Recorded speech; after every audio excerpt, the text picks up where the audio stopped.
Bonjour à tous, aujourd'hui dans le cadre du réseau EduScience, je vais vous présenter comment on peut illustrer des phénomènes climatiques et météorologiques à l'aide de l'interface du site EduMed. Alors tout de suite on va aller sur le site EduMed ensemble. Et dans le site EduMed, on va aller dans le data center météorologique. Alors aujourd'hui, on ne fera pas du tout référence aux données de nos stations qui répercutent en direct la donnée météo. On va directement aller sur l'interface Ventusky qui est juste en dessous et qui est un modèle météo qui représente les circulations atmosphériques et les phénomènes météo en temps réel.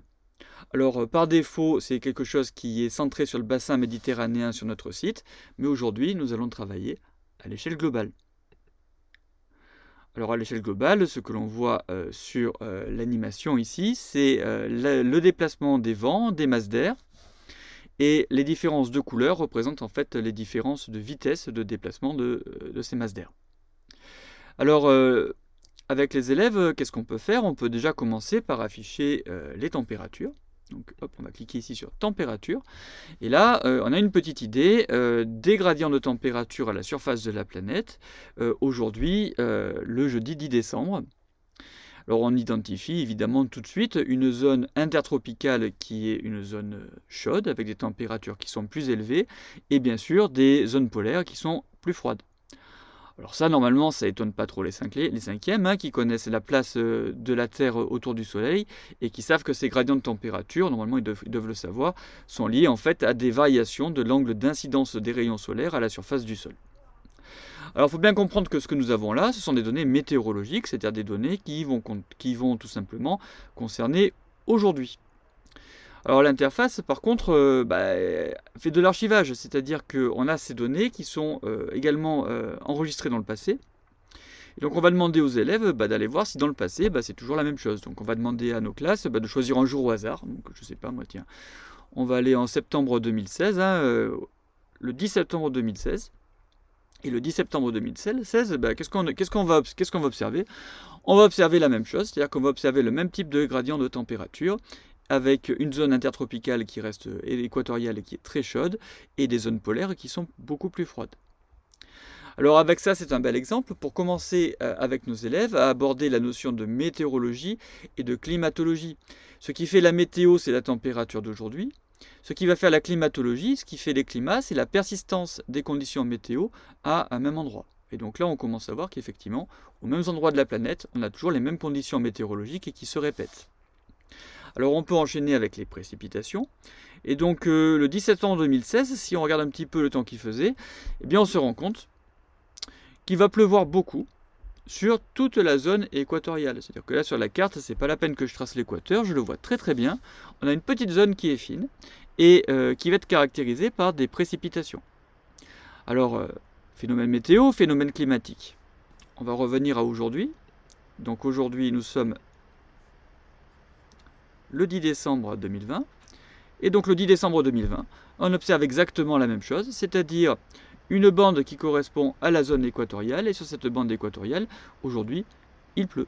On a bien affaire à un phénomène climatique, une zone chaude, avec des précipitations fréquentes.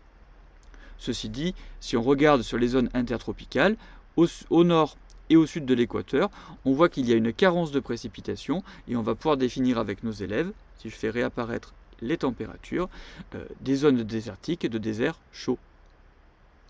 On va revenir aux précipitations. Et au-delà des zones climatiques, on va observer à travers l'interface les mouvements de l'air dans les zones tempérées. Alors aujourd'hui, on va prendre un exemple qui marche bien. On va prendre l'Atlantique Nord. On va demander à nos élèves d'observer ce qui se passe dans l'Atlantique Nord. Ils vont nous dire, dans l'Atlantique Nord, je vois qu'il y a l'air qui fait des tourbillons. Alors on va remarquer qu'il y a des tourbillons qui vont être associés à des précipitations, comme celui qui est ici au sud de l'Islande, ou encore celui-là qui est à l'est de New York. A l'inverse, on a ici un autre tourbillon qui, lui, ne va être associé en son centre à aucune précipitation. Alors évidemment, on va fournir aux enfants des documents d'accompagnement qui présentent tout simplement les définitions de dépression et d'anticyclone. Donc les anticyclones caractérisés par des hautes pressions atmosphériques et les dépressions plutôt par des basses pressions. Et on va pouvoir le démontrer tout de suite en faisant apparaître non plus les précipitations, mais la pression atmosphérique.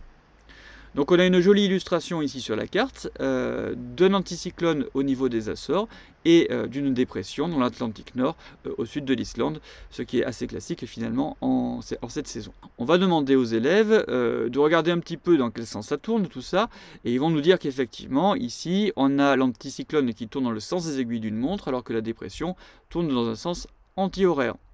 Et on va leur demander d'aller se promener dans l'hémisphère sud. Allons-y.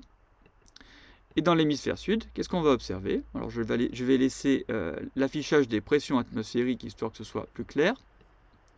On va observer le même type de phénomène avec des zones dépressionnaires et des zones anticycloniques.